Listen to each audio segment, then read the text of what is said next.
Welcome back to Gear Up Windows YouTube channel. In this video, we will guide you on how to create a desktop shortcut for Google Calendar in Windows 11 using Vivaldi browser. For this, open Vivaldi browser on your Windows PC, then visit Google Calendar website and sign in to your account and then minimize this one browser. Now click on this one start button and type here Vivaldi. In search results, right click on this one Vivaldi app, select open file location. Again right click on this one shortcut,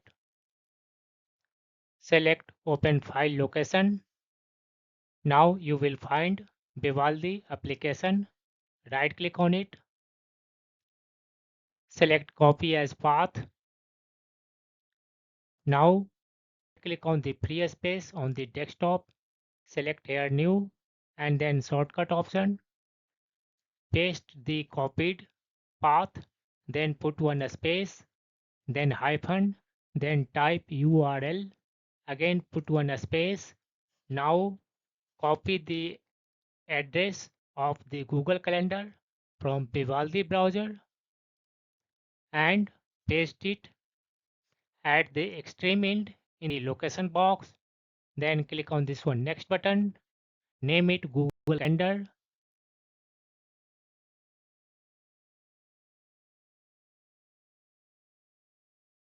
Then click on this one finish button.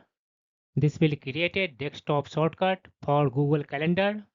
By double clicking on this one desktop shortcut, you can open Google Calendar in your Vivaldi browser in Windows 11 PC.